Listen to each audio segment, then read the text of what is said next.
Entire towns that were once called home by many residents, full of life, are now uninhabited for their own terrifying reasons. Number 5 on this list is Pripyat, Ukraine. Once a growing and bustling Ukrainian city, Pripyat is now a shell of its former self and likely haunted. Located in northern Ukraine and about 90 kilometers from the capital of Kiev, the town used to have a community of 50,000 people. But in 1986, the Chernobyl power plant had a horrible disaster, and the nuclear fallout that ensued was catastrophic. The plant had 4 nuclear reactors, and on April 26, 1986, reactor number 4 blew up during a test. The Soviets were initially reluctant to make the disaster public, but had no choice when nuclear reactors 1,000 miles away in eastern Sweden began recording radiation levels 10 times higher than normal. Fire from the explosion had sent plumes of highly radioactive fallout across the USSR and Europe. Being just 2 kilometers away from the Chernobyl nuclear power plant, Pripyat and its residents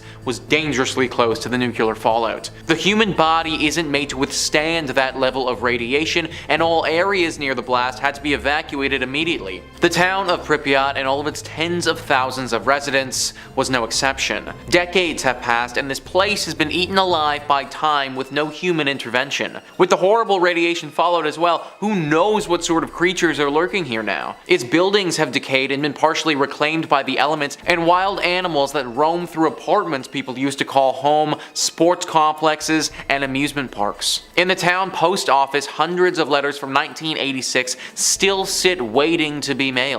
While radiation levels in Pripyat have dropped enough in recent years to allow former residents to make brief visits, scientists estimate that it could take several centuries before the town is once again safe for habitation. Number 4 on this list is Gukajima, Japan. Being 480 meters in length and 160 meters wide, this small island holds a lot of history and ghost stories. Just 15 kilometers from Nagasaki and in front of the Japanese coastline. In the late 1950s, the island had a population of over 5,200 people. The people that resided in the Gukajima island were mostly coal miners and their families. Since the island is so small, at its peak in population, it was once the most densely populated place on the planet, 9 times the population density of Tokyo. Now the island is left completely abandoned and is effectively crumbling to pieces. The coal mining facility was previously called Battleship Island because its buildings and seawall make it resemble a warship. As for the island's fate, it was abandoned in the 1970s when petroleum fuels made coal obsolete. But abandoned does not mean empty, because the ghosts of the past have taken over the island and its buildings. The buildings were built by Korean and Chinese prisoners who were forced to work here from 1930 to just after World War II. The conditions of these forced laborers were hard, and some never made it back home. The people who worked here named the island Jail Island, or even Hell Island. After the war, the Japanese came to the island to work here themselves. In 1974, the mines started to run out of coal and people left the island. Soon, the island's uninhabited parts were reclaimed by nature. The weather conditions started affecting the concrete and buildings started falling apart. Sometimes people camped out here, but that was a very dangerous thing to do. The government wanted to discourage people from going over on their own and therefore decided to make it open to the public. Even though tourists are allowed to visit the island today, the echoes of the past still linger here, especially in the minds of the relatives of those forced laborers that have been forced to work here and inside the crumbling buildings. Fishermen who sail near the island claim they have seen strange flickering lights in the buildings, even though the island has no electricity. Strange noises have been heard and cold spots have been felt. People say they had the sensation of being watched, and there are some claims of people that have been touched by unseen hands. Nowadays, people who have visited say the decaying settlement contains so many items from the 70s that it almost looks as if people still live there. Day trippers beware, though, as exploring Hashima takes organization and many of the building structures are dangerously unstable. Number 3 on this list is Deception Island in Antarctica. Deception Island can be found just off the northwest Antarctic peninsula in the South Shetland Islands. The island itself is quite remote and can only be reached by ship. The island was once known for being the safest harbor in Antarctica and used as a sealing and whaling station, having interested Britain, Chile, and Argentina for a place of science and military, where Britain ended up using it as a military base, but not for long, as it was deserted when volcanic activity destroyed it in 1960. Today, Deception Island is a popular Antarctic tourism destination and a scientific outpost for summer research teams from Spain and Argentina. With a history rich in destruction and conflict, the horseshoe-shaped landmass can leave visitors with more than a touch of nostalgia and even the uneasy feeling that the island is true to its name, that something here is not as it seems. Since it's been abandoned, the island is known to be a paranormal active hotspot, as many of the ghosts of Deception Island are plain to see, with abandoned scientific research stations, airplane hangars, whaling operations, and military bases being scattered around the island. Many who have visited Deception Island have said they felt uncomfortable, as though they're not alone in more ways than one, with many visitors having heard strange voices seemingly coming out of nowhere. Others claim to have seen shadowy figures. Strange orbs of light are commonly seen there as well, only adding to the mystery and intrigue of such a place. With no immediate way to escape the island, making the risks of visiting the island and interacting with paranormal activity a little scarier. In at number 3 we have Thurmond, West Virginia. The historic town of Thurmond, located in the heart of New River Gorge, was established by Captain William D. Thurmond in the 1880s. Captain Thurmond passed in 1910, but the town continued its growth. During its height in the 1920s, the town was flourishing with a number of businesses and facilities in the railway industry. Thurmond had 2 banks, 2 hotels, stores, a cinema, and offices, yet after a series of setbacks, the monsoon went from boom to bust. A number of factors played a role in the town's slow decline. The first problem was the increased rail competition and the emergence of cars. Then in 1930, a fire that led to the closure of the biggest hotel in the town, the Dunglen Hotel, only furthered the decline. The final fate of the town was the Great Depression, and by 1950 Thurmond was a ghost town. Thurmond saw a small revival during World War II when coal was in high demand, but it was not enough. Afterward, the coal fields began to play out. Today, Thurmond stands at just 5-person population, which is why it is nearly vacant ghost town, as the remaining residents either move on or pass away. The house and the land it sits on became the property of the National Park Service. Walking around Thurmond today is a sad reminder of the countless other boom towns which once thrived with human activity, but today are silent and forgotten. Many buildings have long since disappeared, either torn down or, as in the case of the well-loved hotel, burnt to the ground in suspicious circumstances. Many of the family homes lie in increasingly decaying condition, while some have disappeared altogether, leaving only behind a white picket fence and wildflowers which still blossom untended each year. The eerie atmosphere of Thurmond led many visitors to believe that this almost abandoned town is haunted. In at number 2 we have Cahaba Ghost Town. Alabama is home to many small towns. While some of these towns have very few residents, others are true ghost town because they've been completely abandoned. It's no secret that small abandoned towns give off an eerie vibe. As a matter of fact, one Alabama ghost town in particular that fits the bill is Old Cahaba. The small town of Old Cahaba is located in Dallas County. From 1820 to 1826, this small town served as Alabama's first state capital. Before the Civil War, Cahaba was a busy trade city located at the junction of the Alabama and Cahaba rivers. Over the years, floods and decay have affected this historical town. Thus, by 1900, the town was completely abandoned. Today, Old Cahaba is Alabama's most famous ghost town. Many buildings still stand, like the church, schoolhouse, and some houses. However, they have been left untouched for decades. You can still walk the streets of Cahaba and see the ruins and abandoned buildings, but make sure to keep your eyes peeled for the ghostly orbs that have been reported to appear in the garden maze at the home of C.C. Peggs. Additionally, many locals share similar ghost stories from the ghost town. While it's known that Cahaba is filled with paranormal activity, one groundskeeper that works at the new Cahaba cemetery has reported hearing voices as they worked. While tourist groups claim to have recordings of unusual sounds, and others say they've captured unexplained lights or shadows in photographs. Another site that's reportedly haunted is the Barker House. This mansion was built in 1860 by Stephen Barker and contained slave quarters behind the house. After people started leaving the town in 1870s, the house was bought by Samuel McGurdy Kirkpatrick. It burned in 1935 and was rebuilt, but today it's in pretty bad condition. The only people usually left inside are paranormal investigators. Reports from said investigators include seeing a ball rolling across the floor on its own, and a stuffed animal appearing to communicate with something else in the room. But the most well-known haunting in Cahaba is Peggs' ghost. Colonel Christopher Claudius Peggs was the leader of the 5th Alabama Regiment and was wounded leading a charge at the Battle of Seven Pines in Virginia in May 1862. He died from his wounds 2 months later on July 15th. As the story goes, a couple were walking behind Peg's home in the spring of 1862. As they walked, they spotted a ball of light. They tried to touch it, but their hands went right through it. It disappeared, but later came back and followed the couple. Due to all the mysterious crimes that happened in association to Peg, seeing an orb around his former house is considered a bad omen and possibly even a supernatural warning. And finally, in at number 1 we have Centralia, Pennsylvania. Located in a quiet valley of Columbia County, Pennsylvania,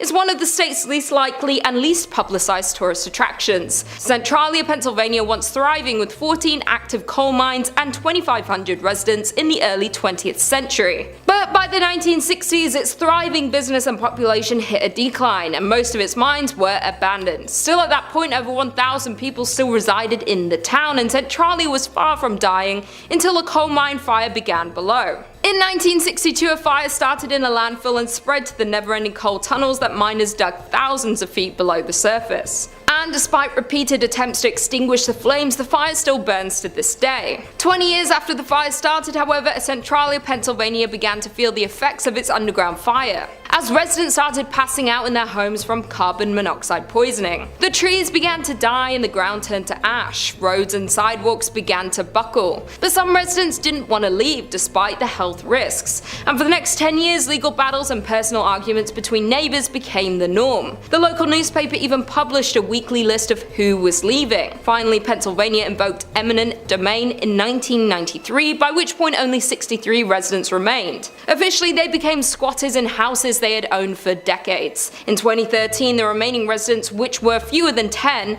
won a settlement against the state. Each was awarded $349,500 and ownership of their properties until they die, at which point Pennsylvania will seize the land and finally demolish what structures remain. In at number 5 we have Batsto Village in New Jersey. Located in New Jersey, Batsto Village is a historic community centered around the Batsto Iron Works. The site was ideal for ironwork because there was water for mills, abundant wood for charcoal, and naturally occurring bog iron. The well-preserved and lovingly restored village dates back to 1766. As the operation of ironwork grew, so did the village. There were mills, cottages, and over 3 dozen structures and buildings still remain, many from the early 1800s. But by mid-1800s, iron production declined due to the discovery of coal ore. As the need for iron declined, then glassmaking was pursued by the town, but at that point the population already started to dwindle. When Joseph Wharton purchased the property, he primarily focused on forestry and agricultural endeavors. After Joseph Wharton passed in 1909, the property was managed by a trust. The state of New Jersey began buying the land in the 1950s. The last resident to leave the town left in 1936, but not before strange disappearances occurred. According to local legend and a bunch of conspiracy theorists, Ong's Hat offers a portal to a different dimension. In the 1970s, a few professors from Princeton fled there after being mocked by their quantum physics theories. This was when they claimed to have discovered interdimensional travel. According to other local legends, the devil is the 13th born son of the Leeds, the first inhabitants of New Jersey. Mother Leeds gave birth to a healthy baby, who within minutes transformed into this beast. This old ghost town is said to be a hotspot for the Jersey Devil activity, and in the last 50 years there have been numerous reports and encounters with the beast in this area. Some of these encounters include strange tracks along with hearing screams just outside of the village. One sighting of the Jersey Devil comes from a group that saw the creatures crossing the street in front of them. When visiting the village, some say you can feel his presence as if he's walking right behind you. In at number 4 we have Bodie, California. Located up in the Bodie Hills in Mono County, California, near Yosemite, in 1859 4 miners found a good place to look for gold in the hills near the California-Nevada border. Bodie died in a blizzard not long after, but a small mining town sprung up at their camp. The town was home to 10,000 people. Bodie was a mining camp in 1859 where people had seen gold in its hills. Eventually it turned into a well-populated town, though like most mining towns it saw its peaks, its losses, and then its decline. Fast forward to 1962 and the town would be fully abandoned. Although it already showed signs of decline with dwindling numbers at the start of the 20th century, a series of fires forced the last remaining residents to flee the town, leaving it almost exactly as it was in the early 1900s. With the dinner tables still set, shops are still stocked with supplies, and restaurants are still poised to serve long-forgotten meals. Today the 110 silent buildings sit spaced out for traffic and people that aren't there. Buildings such as a barbershop, a church, a mill, a morgue, and a leaning hotel are held up by a beam and have been left untouched for 100 years. Though it has been left abandoned for years, some of the buildings are in a crumbling state of decay, while others stand strong, full of their original items but long devoid of their owners. There were also 60 saloons and thus a fair amount of danger. People were robbed and crimes occurred quite often, though the curse of Bodie has nothing to do with the fires or the shootings. It started because people started taking artifacts from abandoned buildings. They take weather-worn shoes or pieces of glass from shattered windows. Somebody once ran off with a piano. Those items may seem like they have no value, but all objects carry equal significance in telling the story of Bodie. Thus the curse of Bodie emerged: if you take something from Bodie, bad luck will come around to get you. Because of the rumor spreading of a curse, people who stole items would send them back, often including heartfelt apology letters, explaining that they didn't expect their fish to pass or their romantic life to fail from stealing from Bodie. In at number 3 we have Jazirat Al-Hamra,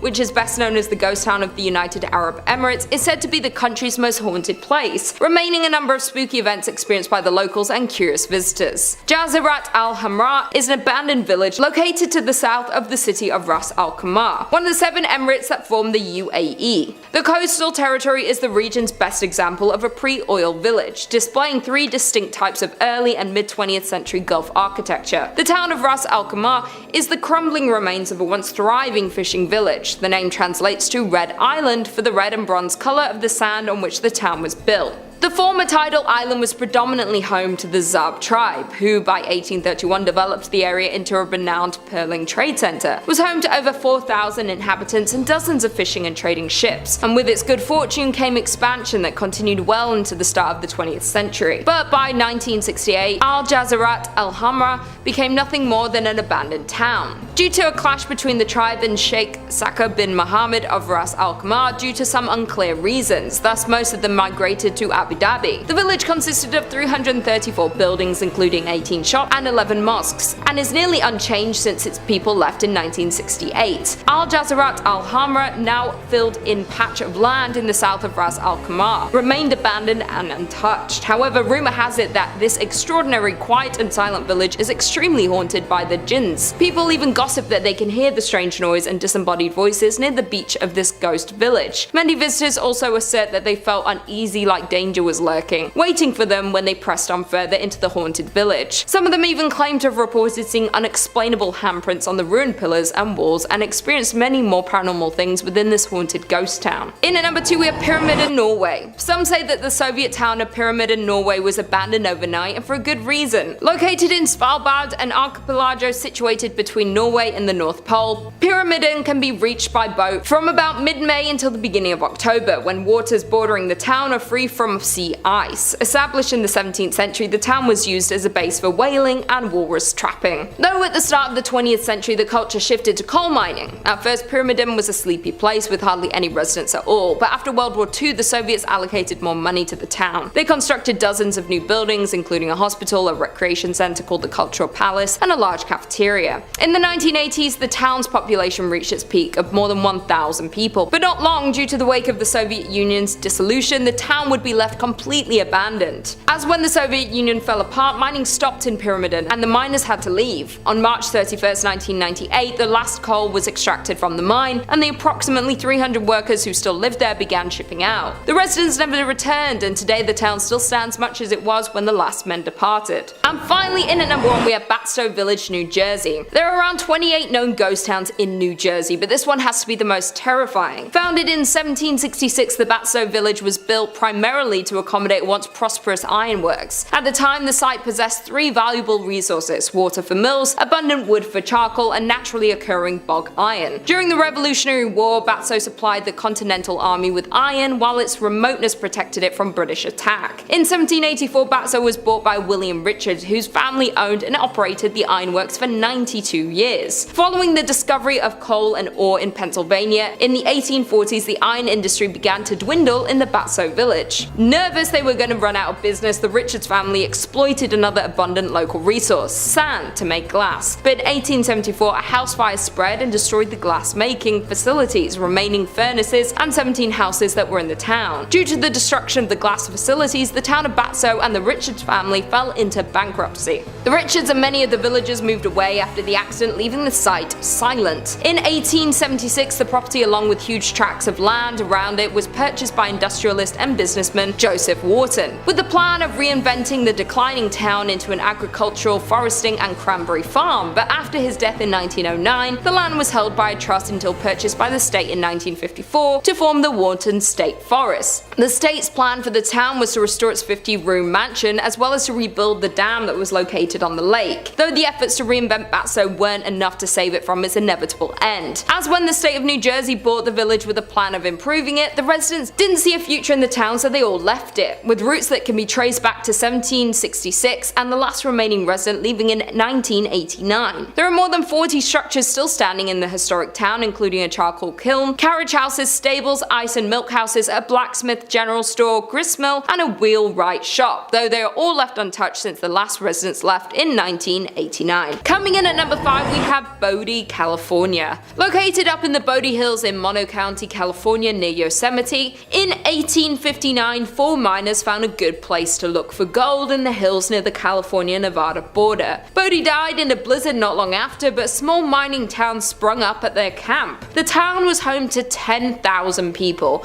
Bodie was a mining camp in 1859 where people had seen gold in its hills. Eventually it turned to a well-populated town. Though, like most mining towns, it saw its peak, its losses, and then its decline. Fast forward to 1962 and the town would be fully abandoned, although it already showed signs of decline with dwindling numbers at the start of the 20th century. A series of fires forced the last remaining residents to flee the town, leaving it almost exactly as it was in the early 1900s. Dinner tables are still set up, shops are still stocked with supplies, and restaurants are still poised to serve long-forgotten meals. Today the 110 silent buildings sit spaced out for traffic and people that aren't there. Buildings such as a barbershop, a church, a mill, a morgue, and a leaning hotel is held up by a beam have been left untouched for 100 years. Though since it has been left and abandoned for years, some of the buildings are in crumbling state of decay, while others stand strong, full of their original items but long devoid of their owners. There were also 16 saloons and thus a fair amount of danger. People were robbed and crimes occurred quite often, though the curse of Bodie has nothing to do with the fires or the shootings. It started because people started taking artifacts from the abandoned buildings. They take weather-worn shoes or pieces of glass from shattered windows. Somebody once ran off with a piano. Those items may seem like they have no value, but all objects carry equal significance in telling the story of Bodie. Thus the curse of Bodie emerged, where if you take something from Bodie, bad luck will come around to get you. Because of the rumor spreading of a curse, people who stole items would send them back, often including heartfelt apology letters explaining that they didn't expect their fish to pass, or their romantic life to tank from stealing from Bodie. Coming in at number 4 we have Bannack, Montana. The once bright star of Montana is now a ruin, a town in arrested decay, with few remaining storefronts, saloons and hotels. The town was founded in 1862 when a group of Pikes Peakers from the Goldfields of Colorado set up camp on the banks of the creek. Finding gold, the miners staked claims and promptly failed to keep the find a secret. By the spring of 1863 the area boasted a population of 5,000. By 1864 Bannack had started to fade, losing importance. The remnants of the past still exist with empty buildings and weathered wood.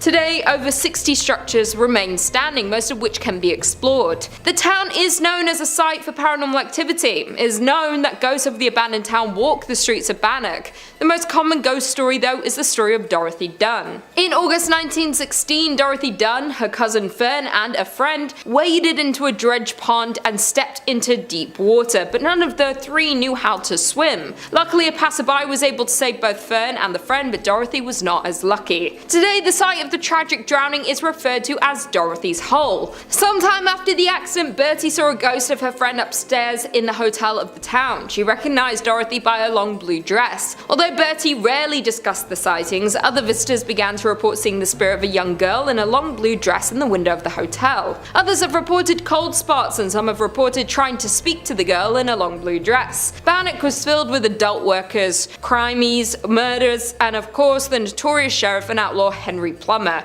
whose vast gang terrorized and robbed southwest Montana for years. Henry Plummer was handsome, well-dressed and charismatic. He was also able to gain the trust of the area miners and was soon elected sheriff of the community. However, little did the citizens of Bannack know, but their new sheriff led a secret band of road agents called the Innocents, who began to terrorize the travelers between Bannack and Virginia City, robbing and ending more than 100 men over the next several months. Once caught for his terrible actions, Henry Plummer met his fatal end at the hands of the town's citizens. Today, many say that the ghost of Henry Plummer haunts this old settlement. Perhaps he wants to avenge his name. In at number 3, we have Nevada City in Montana. Miners settled in Nevada City in 1963, along with establishing their homes and businesses in this new town. Located in southwestern Montana, the town is 1.5 miles from Virginia City. The town was thriving up until 1876, when the gold miners moved to other promising sites. In 1896, the Connery Placer Mining Company destroyed most of the city's buildings. The company dredged the gulch and later abandoned it, leaving heavy wooden barges. This abandoned town being haunted is old news, as the Nevada City Hotel is reported to be frequented by the apparition of a road agent who lost their life nearby, according to online sources.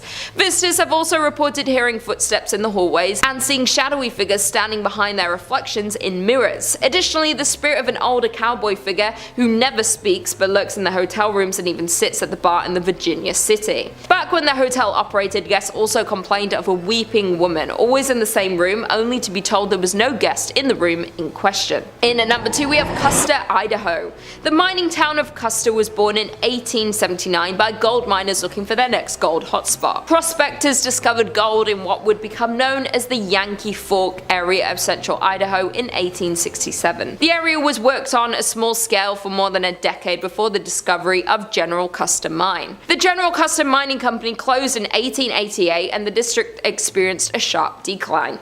In 1899, the town of Custer has 5 saloons, 3 stores, a hotel and 3 boarding houses, but the town never established even one church.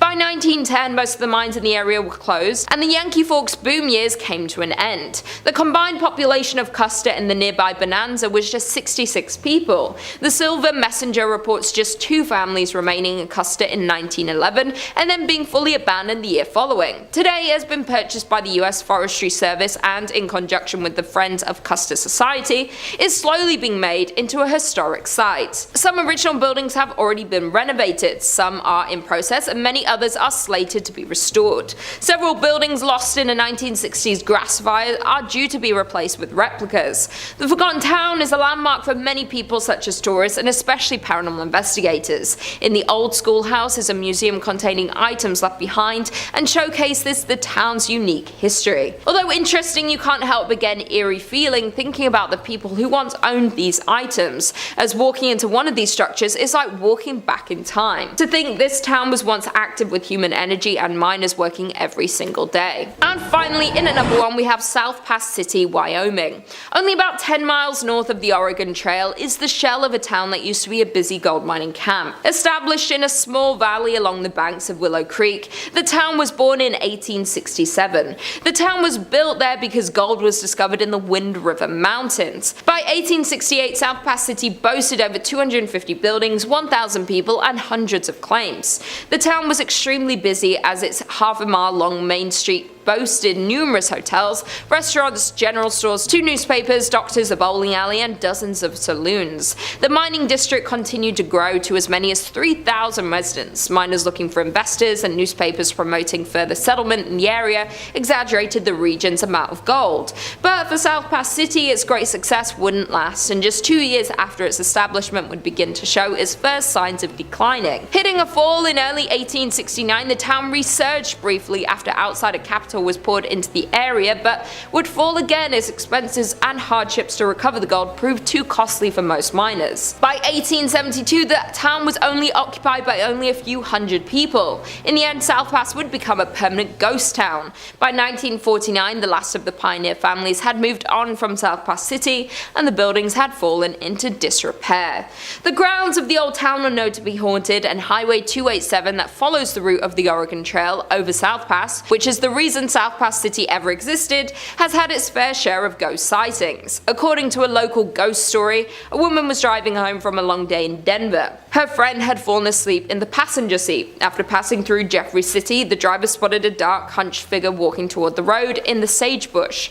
About a half-mile later, she saw the same figure closer to the road. She noted his pig coat as he became clearer. About a half-mile later, still thinking about this man and his surprising reappearance, she reached over to wake her friend and request she take a turn driving. As her friend awoke, she saw the same man at the edge of the road, just crossing the white line onto the highway next to the car. Screaming, they accelerated away and compared descriptions. It was certainly the same man. In at number 5, we have St. Elmo, Colorado. St. Elmo, Colorado was a former gold mining camp in Chaffee Country. Today, it is one of the best preserved ghost towns in Colorado, as the entire district was placed on the National Register of Historic Places in 1979. The area was originally settled in 1878 and was made official in 1880, when gold and silver began to bring many people to the area. At one point, the population reached more than 2,000 people. In 1881, the Denver, South Park, and Pacific Railroad came through the area and a station was built in St. Elmo. From here, the tracks continued to Romley, Hancock, and through the historic Alpine Tunnel. St. Elmo was considered the main source of supplies arriving by train for the area settlers, and eventually several merchandise stores, 5 hotels, a telegraph office, a town hall, 5 restaurants, 2 sawmills, a schoolhouse, a weekly newspaper called The Mountaineer, and numerous saloons and dance halls filled the town. The miners worked at several mines throughout the area that were rich in silver, gold, copper, and iron. In 1890, a fire destroyed the business section and the town was never entirely rebuilt. This was about the same time that St. Elmo's peaked in population with about 2,000 residents. Afterward, many of the mines were depleted and many miners moved out of the area. More mines continued to fail in the ensuing years, and the closure of the Alpine Tunnel in 1910. The state of the structures paired with depleting mines led many in the community in search of new, more prosperous mining towns to call home. The railroad continued to run until 1922, and it has been said that the rest of St. Elmo's population rode the last train out of town, never to return. In 1969, the United States recognized St. Elmo as a historic district, and soon after, it became a unique tourist attraction that's open to the public, showcasing what life was like in the Old West. There is no shortage of urban legends and reports of hauntings in St. Elmo, but the most common occurrence of paranormal activity centers around the town's most notable family. To this day, one of the members of the Stark family still can be spotted in the ghost town. Anton's only daughter Annabelle resided there until she died in 1960. As legend has it, Annabelle continued her promise to protect the city even after she took her last breath. In at number 4, we have Rhyolite, Nevada. Founded in 1904 and abandoned by 1916, Rhyolite was one of several short-lived boom towns from the late gold rush era. People were drawn to the desert on the edge of Death Valley by the promise of gold found amongst quartz in local mines. And by 1906, the town had all the promising indicators of permanence and the largest population in the area. The town's citizens had an active social life, including baseball games, dances, basket socials, whist parties, tennis, a symphony, Sunday school picnics, basketball games, Saturday night variety shows at the Opera House, and pool tournaments. In 1906, Countess Majowski opened the Alaska Glacier Ice Cream Parlor to the delight of the local citizenry. That same year, an enterprising miner, Tom T. Kelly, built a bottle house out of 50,000 beer and liquor bottles. But in 1907, the US financial markets were rocked by panic that saw closures of banks, businesses, and mines. Rhyolite began to falter. The mine closed in 1911. Some claim that Rhyolite, about 120 miles northwest of Las Vegas, was once home to thousands of people, though not much remains of its glory days, which lasted less than 20 years. Set up in 1905, the town was a mining hotspot, but after the richest ore was exhausted, workers left for a new pasture, and the population had dropped to close to zero by 1920. Industrialist Charles M. Schwab invested heavily in Rhyolite's infrastructure, which boasted a school, electric lights, water mains, newspapers, a hospital, and even an opera house, some of which can be seen today. There are only around 10 significant structures, yet the site is very evocative. The crumbling remains set against a backdrop of stark desert hills. In at number 2, we have Xunantunich, Belize. I hope that's how you say it. Deep in the jungle of Belize lies an ancient ruins of an abandoned town that has been left to crumble. The town has been left abandoned for over 1,000 years, though before the abandonment of this large and populated town, Xunantunich Xunantunich was a thriving metropolis. The first construction at the site dates back to sometime in 200 AD, with the growth of the town continuing until its final days of functioning as a city. The town grew to consist of many temples and palaces, including its largest and most recognizable, known as El Castillo. Xunantunich has lied abandoned since around 1000 AD. It is thought that due to consistent devastating events such as an earthquake and other natural disasters, caused a sudden evacuation of the large Mayan city around 700 AD. The disaster caused extensive damage to the main pyramid of Xunantunich. Although the city was reoccupied sometime after, it only remained active for another 300 years before it was left completely unoccupied. After abandonment, the site remained empty, eventually being encapsulated by the surrounding jungle and nature, until it was rediscovered by explorers in the early 1890s. The name Xunantunich comes from the ghost stories that have haunted the ghost town for years. The ghost story of Xunantunich is rumored to start in 1893, after the first sighting of the ghost happened. The first ghost sighting goes as one morning a man who was part of a research team working on the site saw what he described as a Mayan maiden ascending the staircase of the Xunantunich's main pyramid. This vision caught him by surprise, so he continued to watch as the woman walked further up the stairs. Suddenly she stopped and turned to look at the man, where he was able to get a glimpse of her glowing red eyes that pierced his soul. She then turned to continue her climb to the top of the pyramid, where she would disappear amongst its stone columns. The shocked man quickly assembled a team to search for this woman, yet no trace of her was ever found. Since this sighting, countless more visitors have reported to also spot the ghostly maiden who haunts Xunantunich. She is always described to be ascending El Castillo's stairs. To this day, the sightings and reports from visitors continue. The ghost frequency is what gives Xunantunich its name, which translates to the Stone Lady in the Mayan language. Some believe that this Mayan maiden have formerly lived within the city many years ago. Others believe that she was a human sacrifice, trapped to relive her last moments of ascending to the top of the pyramid where her ritual would have been conducted. Then there are a few who believe her to be some sort of ancient godly spirit linked to the site and the Mayan culture. And finally, in at number 1 we have Calico, California. The ghost town of Calico can be found in California, midway between Batsto and Yermo. The beginning of the town started in 1875 and was built under the impression that there were prospects for silver in the Calico Mountains. But in the spring of 1883, many of the local miners left Calico when borax was discovered 3 miles east at Borate. Though Calico again boomed in 1884 as additional silver discoveries were made.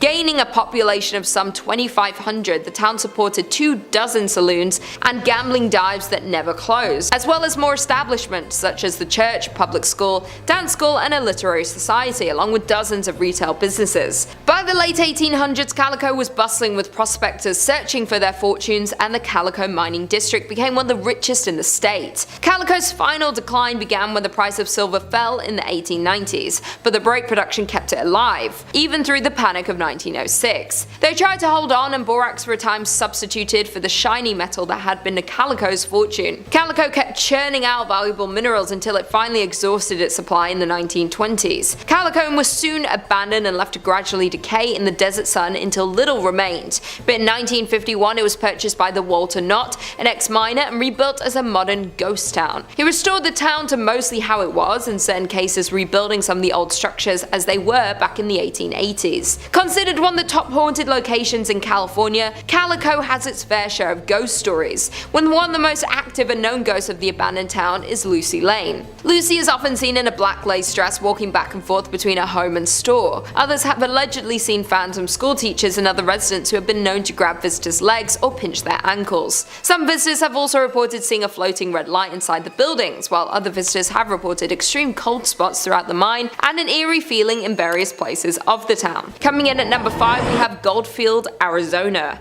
Being deemed as one of Arizona's most haunted places, we have the town of Goldfield.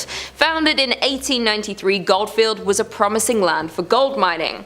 The town grew rapidly, gaining 1,500 residents during its first year. The space was quick to build businesses including stores, a blacksmith, a butcher, a brewery, and 3 saloons. Though the town of Goldfield met its fall just as quickly as it was built up. After 5 short years, the gold ran out and people began to dwindle, eventually leaving it fully abandoned. securing its ghost town status. Being classified as a ghost town doesn't necessarily mean a place is haunted by ghosts, but this is not the case for the Goldfield ghost town. There's plenty of documentation and investigations that point to Goldfield being a paranormal active ground. It is known that a mysterious figure lurks within the shadows of the Goldfield ghost town, Bordello. It is unclear who this spirit would have been in life, yet it is commonly believed he was once a miner who lived in the town. Unexplainable knocks and bangs are heard in the building, and some unfortunate visitors have been scratched. This activity is attributed to a dark character who's usually seen wearing a cowboy hat. Just on the horizon of the Goldfield ghost town sits a landscape made ominous by its name and the legends surrounding it. The Superstition Mountains are cloaked in mystery and at the center of many fables, making them notorious among the paranormal community. The Superstition Mountains carry many secrets, the most famous being the location of a supposed deposit of gold and riches in the Lost Dutchman's gold mine. A curse has kept this treasure safe since the days of Goldfield's mining boom. Many have set out to locate these riches, and many have returned empty-handed or found only death. Countless adventurers have perished in the Arizona heat pursuing this chase. Their ghosts are said to now haunt the mountainside. Other secrets of the mountain have people believing that the hill is a place where evil spirits hid and told stories of a devil that lived behind the mountain. There's also a rumored apparition of a hugely tall skeleton named the Borrego Phantom, which appears to those exploring the mountain after dark. Another layer of creepiness is added to the mountain by the local legend that reptile-looking people surface there after dark. All of these creepy mysteries are summed up pretty nicely in the Superstition Mountain's name. In at number 4 we have Glenrio, New Mexico.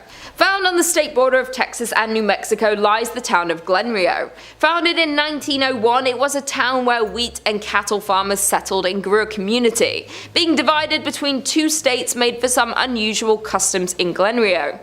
The mail would arrive at a train depot on the Texas side, but would have to be transported to the post office on the New Mexico side. The Texas side was part of a dry county, so all the bars were on the New Mexico side. Because the gasoline tax was higher in New Mexico, all the service stations were on the Texas side. By 1920, Glenrio had a hotel, a hardware store, and a land office, as well as several grocery stores, service stations, and cafes. Though Glenrio's permanent population never rose above 30 people, the town survived with its tourist-based businesses catering to the many travelers along Route 66. By 1985, only 2 residents remained in the small town, and the Texas post office was the only business open. It too has long since closed. Other buildings have overgrown sites, missing windows, or debris surrounding them. The detritus of 4 decades when Glenrio welcomed tens of thousands, fed and entertained them, and sent them on their way towards Chicago or California. In at number 3 we have Terlingua in Texas. The town of Terlingua, Texas was once a bustling mining town full of life, wealth, and promise. Today it's a ghost town with abandoned mine shafts, a general store, an old jail, a church, and multiple ghost houses. Terlingua became of interest to local miners in the late 1800s when they discovered cinnabar, a red mercury sulfide. A man by the name of Jack Dawson discovered that mercury could be extracted from the cinnabar, and by 1900 there were 4 mining companies in the area with a population of over 2,000 people. The Chisos Mining Company owned the entire town of Terlingua, and at one point they built a general store, a post office, a hotel, a school, a theatre, and even a telephone service. Though conditions in the mine were tough, with the 7-day work week being the standard, working long days in the desert heat led many miners to lose their lives in the mines. To make matters worse, the Chisos Mining Company even paid their workers in coupons, which could only be spent at the company-owned store. The decline started once the mines dried up, companies left, and the people left with them. One of the scariest parts of the town is the church, which sits on the hill above the ghost town. One quote says, "As we approached the church, the door opened all by itself. Inside the church, visitors report an eerie feeling when entering the church. Moreover, several others report experiencing blackouts, blurred vision, and even hallucinations while exploring the abandoned town." Researchers theorize that this is due to low-frequency sound waves in the area that are able to alter people's perceptions of the things around them, and as well as disorient them. In at number 2 we have Ludlow, Colorado. Located about 12 miles north of Trinidad, Ludlow, Colorado is a ghost town known for an infamous event in 1914. A former mining camp, it was the location of the Ludlow Massacre. Beginning in 1910, the resident coal miners grew unhappy over their dangerous working conditions and began to debate a strike. By 1913, a strike had begun, much to the dismay of owner John B. Rockefeller. On April 20th, 1914, there was a massacre in Ludlow, where the Colorado National Guard and Colorado Fuel and Iron Company guards attacked miners, burning their tents to the ground. Known as the Ludlow Massacre, 25 people lost their lives. The massacre was the height of the Colorado Coalfield War, which began a year earlier in 1913. Two coal mining counties, Las Animas and Huerfano, were the centers of the conflict. The United Mine Workers of America led the strike against the Colorado Fuel and Iron, owned by Rockefeller. They were upset over the horrible working conditions. Both parties led attacks back and forth over the years. Today, the old company town of Ludlow still stands as a ghost town, and the site of the tent city is also kept reserved, now under the care of the United Mine Workers of America. A monument to the deceased was also built by the Union at the site. In addition, the cellar where so many innocents perished is still in place. The doorway can still be seen and the dark depths of the pit can still be viewed. Though this isn't recommended, as many people who visit the abandoned ghost town report a strange feeling when looking through the doorway, and even worse, possible whispers around them with an unexplainable source. And finally, in at number 1, we have Helltown, Ohio. The abandoned town known as Helltown can be found in the Cuyahoga Valley in Ohio. There sits an eerie, deserted town known by locals to be haunted. No people live in the area anymore, though there are still remnants of the lives of former residents left behind. The whole town is surrounded by hazardous roads that seemingly lead to nowhere. Locals believe this was done to confuse any wandering explorers. But the Helltown Church seems to have inspired the town's ominous name. The tiny white church is in the center of Helltown and is central to all local theories. Some say the church was a place of worship for practicing Satanists who still lurk around the closed-off roads, hoping to recruit unwelcome visitors. Others believe the town was evacuated after a chemical spill that resulted in bizarre mutations of the residents and animal population. The legend of the peninsula python stems from this theory. There even sits an abandoned school bus in the town with legends of its own. The story goes that the bus was carrying a group of high school students who were going to one of the ski resorts near Boston when an elderly woman flagged down the bus. She was in a panicked state and explained that there was a young boy in her house who was seriously hurt. The bus driver, in an attempt to help, turned down her driveway and drove into the woods, hoping to help the boy. When the bus approached the house, Satan worshippers swarmed it and sacrificed all those on board. The bus sat back there for over 30 years, standing as a warning to all who decide to venture into Helltown. A local paranormal investigator set out to research the abandoned town, and to his surprise, what he discovered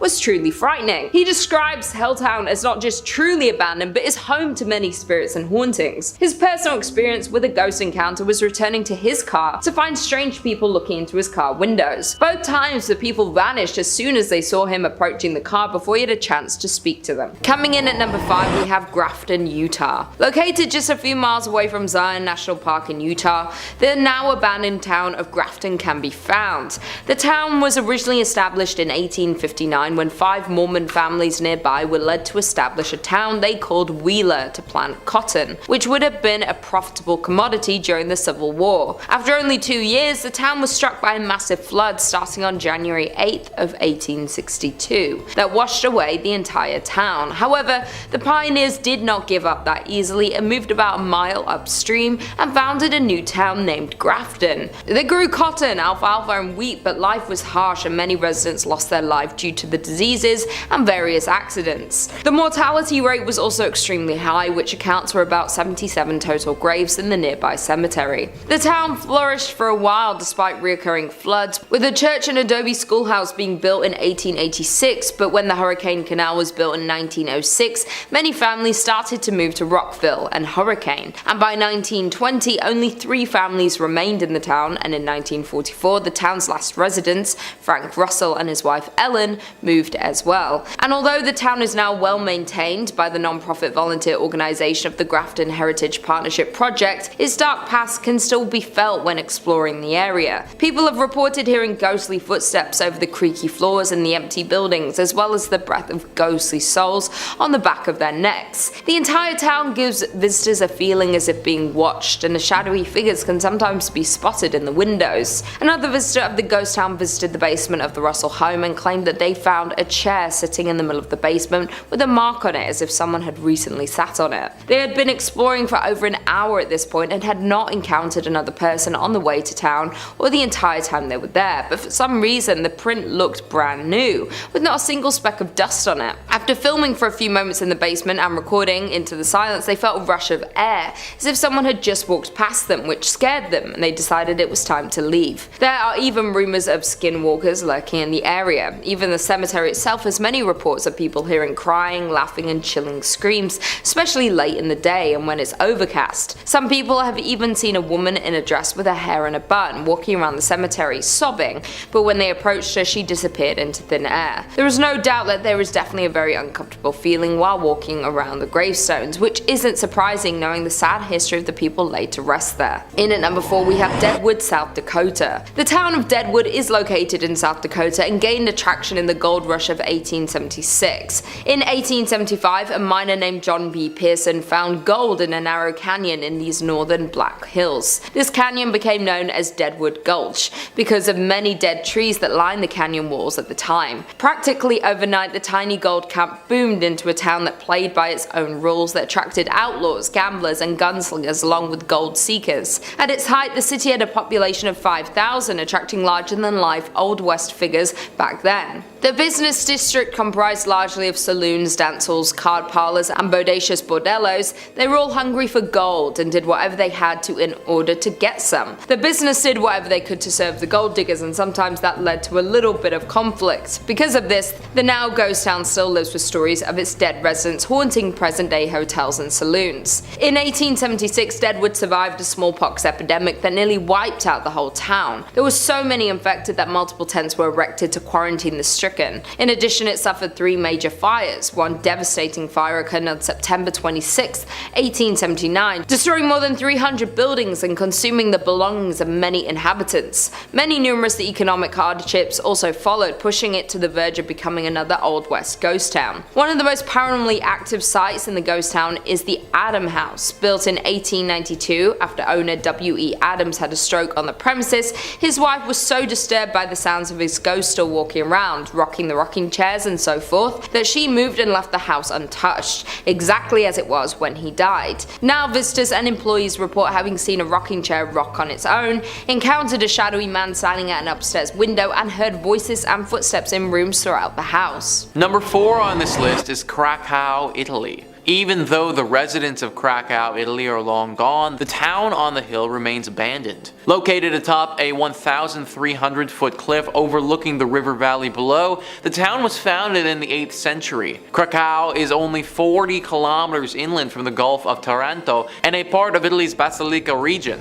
The first written evidence of the town's existence shows that it was under the possession of a bishop named Arnaldo in 1060 AD. The town's oldest building, the tall Tor Normanna, predates the bishop's documented ownership by 20 years. The city emptied due to various natural disasters. In 1963, the people of Krakow, Italy saw its first substantial landslide, though life went on and the town kept on expanding. Then another tragedy hit. In 1656, the Black Death began to spread, where hundreds died and the population dipped. Though the town lived on, in 1972 a flood made conditions even more precarious. Despite living conditions being harsh and dangerous, as well as numerous bandit raids, there were still many residents who refused to leave their beautiful city. Though, in 1980, an earthquake caused the town to be abandoned in its entirety. Now, Krakow is effectively a ghost town, reduced to nothing but ancient ruins for half a century. It's an eerie look at a once thriving village that's now known as a ghost town. The oldest part of Krakow, built on solid bedrock, still remains standing. As beautiful as Krakow is, the land and location have proven not suitable for habitation. From its rich, tragic history and frozen in time as a medieval town,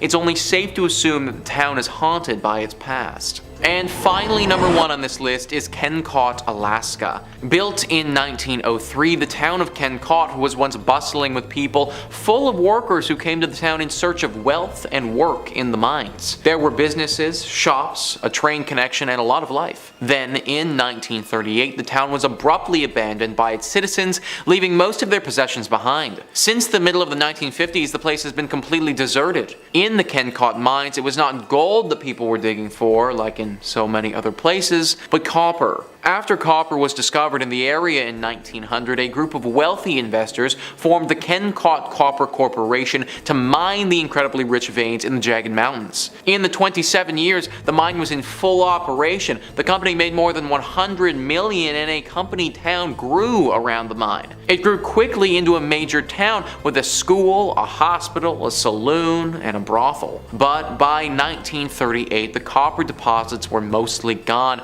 the mine was shut down, and the town was abandoned. The railroad discontinued service that same year. Over the years, visitors exploring the ghost town and Kennecott historical landmarks have claimed they've seen tombstones just off the old dirt path and in places where the old copper railroad used to be. Widespread and well-known stories of hauntings along the old railway track have been reported from the region. Back in the late 1990s, the state of Alaska was said to have begun developing a government housing tract out along the trail that once marked the old copper railroads. But during construction, workers so regularly recounted phantom visions and disembodied voices of both children and adults along the old copper railroad that keeping work up became impossible. Eventually, things got even worse, with construction workers having seen the tombstones and heard the wails of the past miners. In addition, the workers started losing their tools right out of their tool belts and boxes. It was enough to frighten off even the boldest and bravest public workers that the whole project had to be cancelled. Coming in at number 5, we have Ross Island. Located on an island in India closer to Southeast Asia than India, the island is known for beautiful beaches, unique marine life, coral reefs, and largely undisturbed forests. But beyond the island's beautiful views and stunning wildlife lies a dark past. Ross Island is one of the 572 islands that make up the Andaman and Nicobar Islands. Now, the island is a ghost town where the remnants of a 19th century British settlement lie in ruins. In 1857, reacting to an unanticipated Indian revolt, the British Empire chose remote islands as the site of a penal colony, and Ross Island was one of them. The British first arrived in 1858 with 200 Indian convicts. The deadly task of clearing the thick jungle fell upon the inmates, while the officers stayed on the ships. Moreover, the development and town built at Ross Island began in 1858, and the prisoners were forced to build its buildings.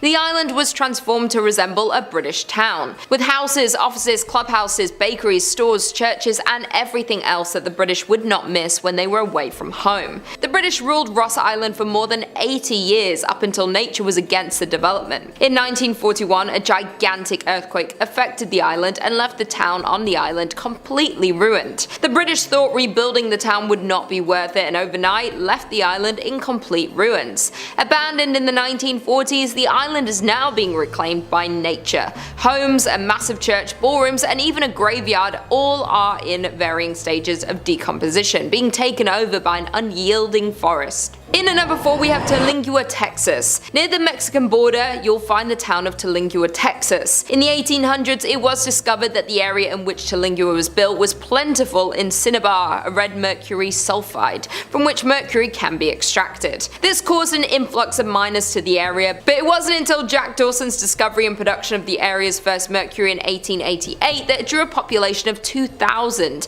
and by 1900 there were 4 mining companies in the area. When the Chisos Mining Company opened in the mid-1800s, workers and their families quickly relocated to the Terlingua, Texas. The Chisos Mining Company was founded and began operations in 1903 near Terlingua, Texas. The company specialized in the extraction of quicksilver and mercury. In 1799, Charles Harvard discovered that compounding the element produced fulminate mercury crystals, establishing its marketability. These crystals are useful in the production of gunpowder cartridges and shells. Mercury production had peaked during the First World War but began to fall, thus Chisos Mining Company had filed for bankruptcy and the miners began to trickle out. When the mine went bankrupt in 1942, Perry sold it and moved away. The population was around 3,000 at its peak, though it said that everyone up and left the municipality in the 1940s once the mercury was picked through. Thus, the once busy city became the ghost town we know today. It is now home to 110 people. By the end of the war, it was an abandoned ghost town.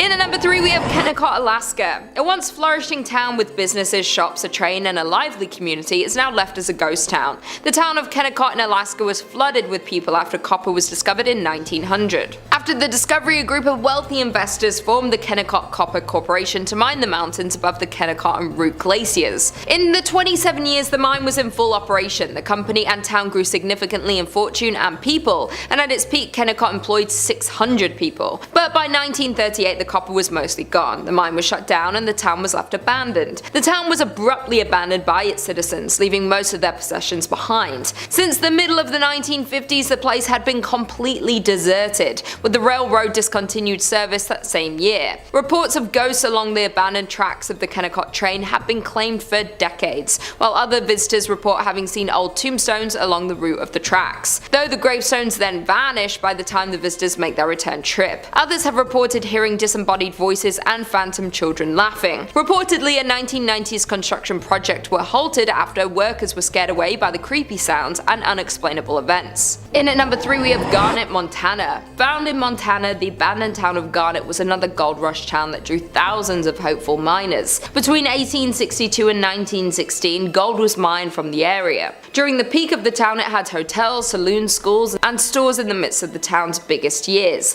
A 1912 fire burned down half of the town, and what was lost was not rebuilt. Many of the remaining structures were in poor condition even when they were lived in and regularly visited. This marked the decline of the town, as after 1917 the mine began to offer less and less, and by the time of World War I the town was almost fully abandoned. Garnet is perhaps the best preserved coast town in the state of Montana. There are plenty of people who believe the abandoned buildings are still home to some of the residents who once lived there. Some visitors have reported hearing laughter and music coming from Kelly's Saloon, which is the most common occurrence. I quote, "We didn't experience anything bordering on the supernatural during our visit, but we did find the beautifully preserved artifacts to be windows into Garnet's incredible past." Coming in at number 2 we have Jerome, Arizona. Located in Arizona, you will find the ghost town of Jerome. Once a copper mining town, Jerome was the third largest town in the early 1900s. Its streets were filled with 37 saloons, 13 bordellos, and a meager 4 churches in 1917, and again in 1926 after a mine blast damaged the original. A series of ill-fated events at this site would almost lead one to call it cursed.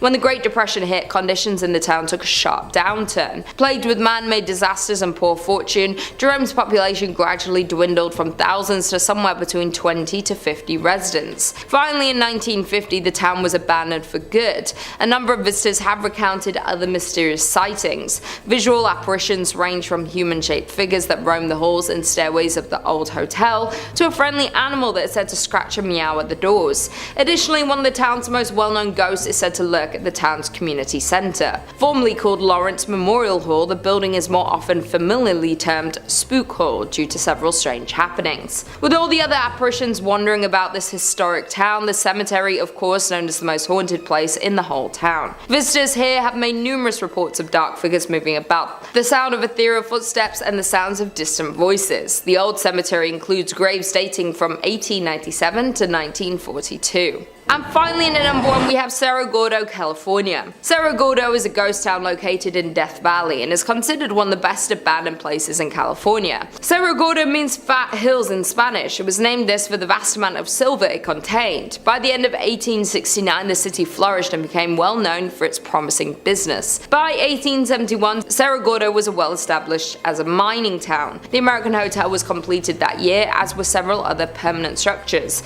a general store, restaurants and saloons. At its height, the town had 5,000 residents. In 1875, Cerro Gordo suffered a series of setbacks, necessitating the shutdown of its furnaces. These problems resulted from a scarcity of ore in the mine, which had lasted for several months, and the temporary drying up of its water supply. In addition, by late 1876, a fire accident happened through some of the mine buildings and the union shaft, and the furnaces were closed the following February due to the disaster. A more lethal blow was dealt by falling lead and silver prices, effectively ending this era of activity at Cerro Gordo. Because of all the tragedy that occurred in Cerro Gordo, there's been multiple paranormal investigations held at the grounds of the abandoned town. While the new owner of the town was purchasing it, he was warned that they might have some visitors hanging around, and by visitors they meant spirits. One of the now owner's ghost stories goes along the lines of, as he was walking toward the bunkhouse, he looked at the window, the curtain pulled to the side and a little face poked out. Under the assumption that the contractors were staying in the bunkhouse, he asked when they were leaving, and he was told that they're gone for 2 weeks. So a little uneasy, he locked up the door and went for a hike. By the time he got back, the kitchen light was on, even with the lock still on the door.